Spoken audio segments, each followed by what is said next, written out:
Imagine a world teetering on the edge of the familiar, a place where the fabric of the everyday begins to unravel, revealing glimpses of the extraordinary lurking beneath. You're about to embark on a journey into the enigmatic, where the peculiar and the perplexing intertwine, where every tale twists the mind and tugs at the spirit. It's a descent into the strange, the mysterious, and the unexplained. This is When Reality Frays. New episodes are published every Monday and Thursday, and When Reality Frays is available everywhere fine podcasts are found. Before we move on, please hit that follow or subscribe button and turn on all reminders so you're alerted when new episodes are released. Today's episode contains two stories. First up is The Chameleon's Curse, a story about a monster's reign of terror over a small Colombian village. And the second story of the day is The Poison Pen, an incredible story about the psychological torture of an entire town. Now, let's get to the stories. In the shadow of Colombia's Andes, a tiny village faced an unspeakable terror. A creature that walked as a man by day and hunted as a monster by night. They called it the Chameleon, and its reign of fear left scars that linger to this day. Was it a demon, a myth, or a truth too dark to face? This is the story of the Chameleon's Curse. In the summer of 1977, the village of San Vicente, a speck on the map of Colombia's Caqueta region, was a world unto itself. Hemmed in by towering Andean peaks and a jungle that teemed with secrets, its 200 residents lived a life of quiet resilience. Coffee beans dried in the sun, children played in dusty lanes, and the church bell called the faithful to Mass. It was a place where faith and folklore intertwined, where stories of duendes, mischievous spirits, and ancient curses were as real as the rain. But that summer, San Vicente would face a terror that no prayer could banish, a shadow that would haunt its people for generations. The first sign came in late June, subtle as a shiver. Rosa Maria Vargas, a 42-year-old mother of four with a reputation for steely resolve, noticed a stranger in the village market. He was tall, his face half hidden by a straw hat, but his eyes were sharp, almost luminous, and locked onto hers.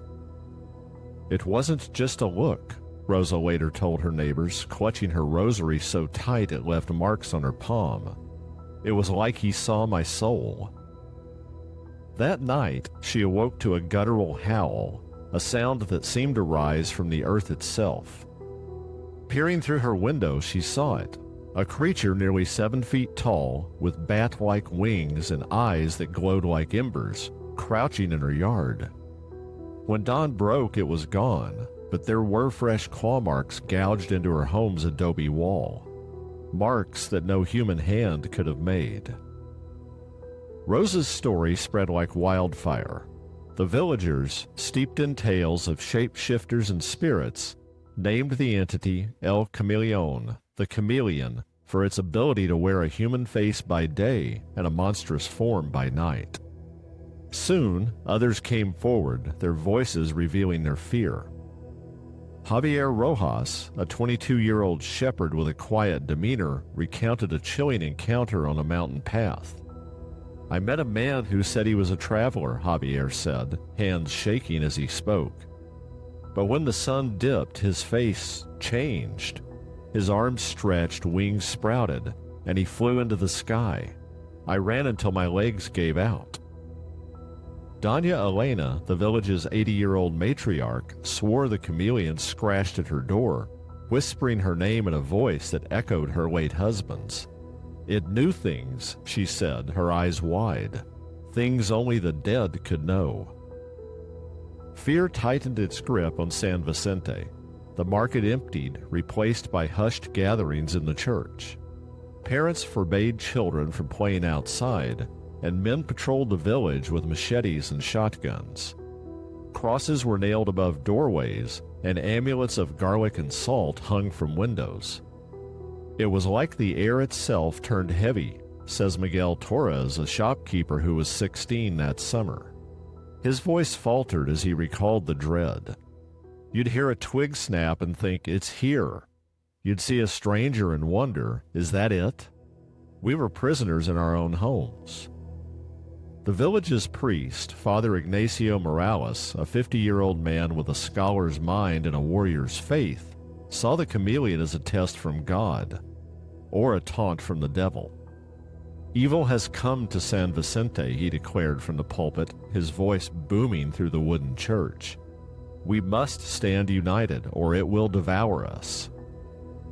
Father Ignacio, who had studied theology in Bogota, was no stranger to the region's folklore, but this was different. The stories, the marks, the sheer terror in his flock's eyes convinced him this was no mere superstition. He began nightly prayers, sprinkling holy water on thresholds and blessing homes with incense. But the chameleon was undeterred. By July, the incidents grew violent. A farmer named Pablo Gomez found his herd of goats slaughtered, their throats torn open, their blood drained into the earth. It wasn't a jaguar, Pablo told the village council, his face ashen. This was for sport. Days later, Rosa's cousin, Luis Delgado, a wiry 30-year-old known for his bravado, claimed the chameleon attacked him on a moonless night. I was walking home from the cantina, he said, showing gashes on his arm that oozed a strange, dark fluid. It came from nowhere, tall, with wings like a bat. It grabbed me, and its eyes, they burned. Luis's wounds refused to heal, and he began to unravel, raving about a man who followed him in his dreams. A week later, he ran into the jungle and was never seen again. It broke us, Rosa says, her voice barely above a whisper. Now in her late 80s, she sits in a rocking chair, her hands tracing the beads of her rosary. Luis was family. To lose him like that, it was like the chameleon took a piece of our hearts. The village teetered on the edge of collapse.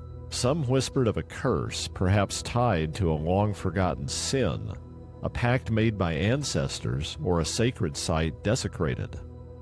Others suspected a human hand, a madman hiding among them, exploiting the chaos. But no one dared accuse their neighbors outright. Trust, once the village's bedrock, had crumbled. Father Ignacio, driven by desperation, took a radical step. On August 15, 1977, the Feast of the Assumption, he announced a village-wide exorcism. If this is Satan's work, he told the gathered crowd, I will cast it out. Under a sky heavy with clouds, he led a procession through San Vicente, his black cassock billowing as he swung a censer of burning copal. Villagers followed, clutching candles and chanting the Ave Maria, their voices raised with hope. At each corner of the village, Father Ignacio drove a wooden cross into the ground, anointed with holy oil. For 3 nights, he performed rituals, invoking the Archangel Michael and pleading for divine protection. It was like a war, Miguel recalls, Father Ignacio against something we couldn't see. The exorcism seemed to work. For 10 days, San Vicente was quiet. No howls, no scratches, no sightings. The villagers dared to hope. But on August 26th, a 10-year-old girl named Clara ran screaming from the churchyard, claiming she saw the chameleon perched on the roof, its wings blotting out the stars. It looked at me, she sobbed, and it smiled. The terror returned, fiercer than ever.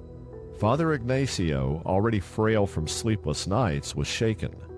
He told me he felt it watching him, says Ana Lopez, the church's housekeeper. He said it was stronger than any demon he had read about. By early September, Father Ignacio's health collapsed. Confined to his bed, he whispered of a presence that mocked his prayers, a force older than the church itself. On September 12th, he died, his face frozen in a look of defiance. The official report cited heart failure, but the villagers knew better. The chameleon took him, Doña Elena insisted. It broke his spirit. His death was the final blow. Some families fled to nearby towns, others retreated into silence. And then, as if sated, the chameleon vanished. No more sightings and no more attacks. By October, San Vicente was still, the jungle reclaiming its secrets. What was the chameleon of the Andes? The question lingers like mist in the Caqueta valleys. For the faithful, it was a demon, a manifestation of evil that tested San Vicente's soul. Father Ignacio's journals, discovered years later, describe it as a shadow with 1,000 faces, a force tied to the Andes' ancient spirits. Local folklore offers another clue. Stories of the Batman, a shape-shifter who punishes those who stray from tradition. Our elders warned us, Rosa says. The jungle has its guardians. Maybe we angered one. Skeptics see a different story. Dr. Carlos Peña, a Bogotá anthropologist who visited San Vicente in 1983, calls it a textbook case of mass hysteria.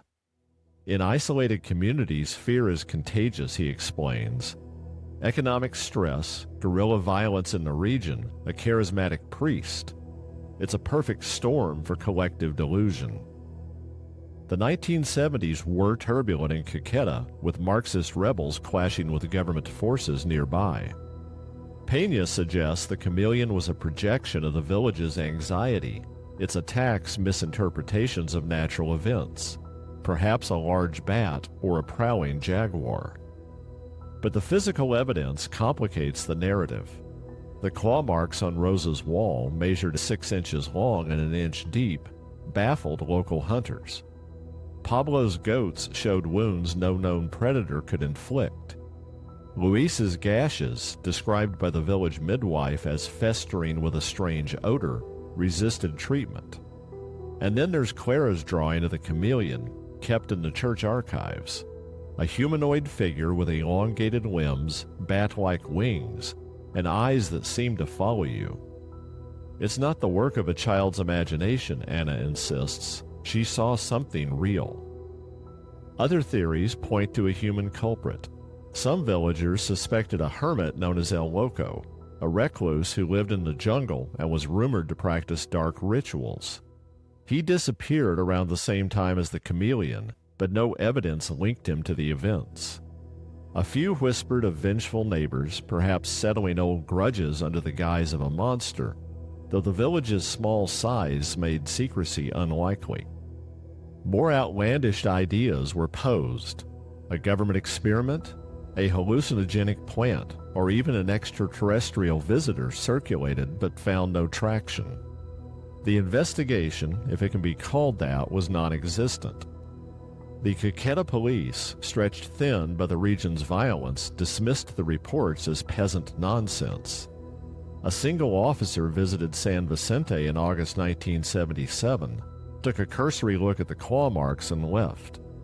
No forensic tests were conducted, no witnesses formally interviewed. Luis's disappearance was logged as a runaway case, and Father Ignacio's death was buried in bureaucracy. They didn't care about us, Miguel says, his voice edged with anger. To them, we were just a speck in the jungle. Decades later, San Vicente is a ghost of its former self. The coffee boom faded, and many residents moved to cities like Florencia or Bogotá. The church still stands, its walls weathered but adorned with crosses, a silent ward against the past. Rosa, one of the few remaining witnesses, lives in a small house, her windows barred. I still hear it sometimes, she admits, her gaze fixed on the jungle. A rustle, a whisper. It's out there waiting. Miguel, now a grandfather, runs a small store in a nearby town but returns to San Vicente for Mass. We survived, he says, but we'll never be whole. The chameleon of the Andes remains a mystery wrapped in shadow. Was it a demon born of faith and fear, a creature of the wild misjudged by panicked eyes, or a human evil cloaked in myth? In the Andes, where the mountains guard their truths, The answer lies just beyond reach. A flicker in the jungle, a whisper in the dark, a face that shifts when you look too long. If you're enjoying the stories, please consider supporting the research and production that go into bringing them to you by buying me a coffee. The link is in the episode's show notes, and I would greatly appreciate your support. Now, on to today's second story, which is the poison pen. In a quiet Ohio town, a faceless tormentor unleashed a reign of psychological terror. Anonymous letters exposed secrets, shattered lives, and left a trail of questions. Who was the Circleville letter writer, and what drove them to tear a community apart? Let's delve into a mystery that even today still haunts the heartland. This is the story of the poison pen. Circleville, Ohio in the late 1970s. A town of 13,000 souls nestled among rolling fields and factory smokestacks, where life revolved around Friday night football, church potlucks, and the hum of small-town gossip. Neighbors waved from porches and secrets were shared over cups of coffee at the local diner. But in 1976, something dark crept into this idyllic world. A poison pen that would turn neighbor against neighbor and leave a legacy of fear. It began with a single letter slipped into the mailbox of Mary Gillespie, a 34-year-old school bus driver known for a quick laugh and a steady hand on the wheel. The envelope was plain, the handwriting blocky and crude, but the words inside were sharp as a blade. "I know you're having an affair with Gordon Massey. Stop it or you'll pay. I'm watching you." Gordon Massey, the school superintendent, was a married man and a pillar of the community. Mary, married to Ron Gillespie, a factory worker with a protective streak, was stunned. The accusation was baseless, but the letter's details, her daily routes, her children's names, struck her like a violation. Someone wasn't just guessing. This had to have come from someone who knew her and was intimately familiar with her life. "I thought it was a sick joke at first," Mary later told police, her voice steady despite trembling hands. But the letters kept coming. They wouldn't stop. Mary wasn't alone. Mailboxes across Circleville began receiving similar missives, each one a dagger aimed at the town's heart. Teachers, shopkeepers, even the mayor received letters exposing affairs, financial troubles, or petty grudges. The writer seemed to know everything: who was skimming from the till, who was sneaking out at night, who was whispering behind closed doors. "It was like the town had a ghost," said Betty Thompson, a retired librarian who lived through the ordeal. "You'd look at your neighbors and wonder, are they writing about me?" The letters targeting Mary were the most relentless. They arrived weekly, sometimes multiple times a week, each one more venomous than the last. "Your kids aren't safe. Your husband knows. End it with Massey or else." Mary and Ron tried to shield their children, 12-year-old Tracy and 10-year-old Bobby, but the strain was palpable. Ron, a man of few words but fierce loyalty, grew increasingly volatile. He'd sit at the kitchen table staring at those letters, Karen Sue Foley, Mary's sister-in-law, recalls. He'd say, "I'll find this coward. I'll make him pay." The town whispered theories. Was it a jilted lover? A disgruntled school employee? Some even suspected Gordon Massey himself, though he denied any affair and claimed that he too received threatening letters. Sheriff Dwight Radcliffe, an aging lawman with a reputation for fairness, was stumped. The letters were postmarked locally, but fingerprint tests yielded nothing. Handwriting analysis was a dead end. The block letters were too generic. "We were chasing a phantom," Radcliffe later admitted. "Whoever it was, they were careful, too careful." Then, on August 19th, the mystery took a deadly turn. Late that night, Ron's phone rang. Mary watched as his face darkened, his knuckles whitening around the receiver. He didn't say much, just grabbed his gun and said he was going to end this, she recounted. I begged him to stay, but he was gone. Hours later, police found Ron's pickup truck smashed into a tree on Antrim Road, a desolate stretch outside of town. He was dead at 39. His .38 caliber revolver had been fired, but police were never able to find where the bullet had gone. The coroner ruled Ron's death an accident, citing a blood alcohol of .16, but Mary and her family cried foul. Ron wasn't a drinker, Karen Sue insists, her voice cracking. He was set up. Someone lured him out there. The tragedy emboldened the letter writer. Signs began appearing along Mary's bus route scrawled with accusations. Massey and Gillespie, everyone knows. Parents complained, children whispered, and Mary's reputation crumbled. I'd drive my route and people would stare, she later said. I felt like I was on trial. The harassment reached a horrifying peak in February 1983 when Mary stopped to remove one of the signs. Inside a taped-up box, she found a crude booby trap, a pistol rigged to fire. By sheer luck, it didn't. I could feel my heart stop, Mary told investigators. Whoever did this wanted me dead. Police traced the gun's serial number to Paul Freshour, Karen Sue's husband and Ron's brother-in-law.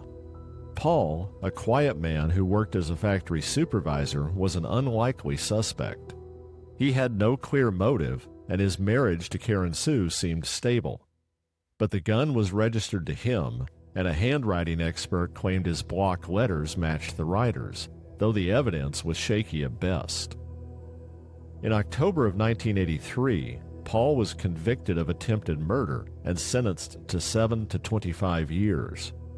I didn't write those letters, he said at his trial, his voice calm but resolute. I'm not that kind of man. The conviction should have closed the case, but then a chilling twist. The letters kept coming.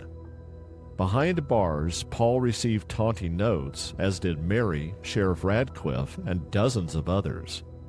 You got the wrong man, one letter sneered. The writer is still out there. Circleville descended into paranoia. If Paul wasn't the writer, who was? And how are they still operating undetected with police scrutiny at its peak? It was like the town was cursed, says Tom Reynolds, a former diner owner who received a letter accusing him of tax evasion. You'd look at your friends, your coworkers, even your family and think, is it you? Are you the one? Some suspected a conspiracy, a few corrupt officials perhaps. A wilder theory suggested Gordon Massey was orchestrating the letters to deflect from his own scandals, but he passed a polygraph and then later moved away in the 1980s. Investigators were baffled. The letters' volume, hundreds, possibly thousands over nearly 2 decades, suggested an obsessive, almost superhuman effort. Some were mailed from Columbus, 30 miles away, others from within Circleville itself. The writers seemed to know when police were closing in, switching tactics, or lying low. We tried stakeouts, mail surveillance, everything, says retired Deputy Jim Carter, shaking his head. It was like they were always one step ahead. For Mary, the toll was unbearable. Her husband was dead and her reputation in tatters. She left her job, moved her children to a new town, and tried to rebuild. I just wanted peace, she said in a rare 1990s interview, her face lined with exhaustion. But every time I thought it was over, another letter would come. Paul Freshour, released in 1994 after serving 10 years, maintained his innocence until his death in 2012. He spent his final years researching the case, compiling a dossier of letters and suspects, but found no answers. Whoever did this, he wrote in a journal, they're either dead or they're laughing. By the mid-1990s, the letters dwindled, then stopped, as if the writer had tired of their game or passed away. Circleville began to heal, its younger residents unaware of the terror that once gripped their town. But for those who lived through it, the scars remain. It changed us, Betty Thompson says, her voice barely above a whisper. You don't trust people the same way after something like that. Today, the Circleville letters remain one of America's strangest unsolved mysteries. Was it a lone obsessive, a spurned lover, or a cabal of locals with a vendetta? Did Ron Gillespie die by accident, or was he silenced to protect the writer's identity? And what drove someone to wage a decades-long campaign of psychological warfare against a small town? Somewhere in the faded pages of those hateful letters, the truth lies buried.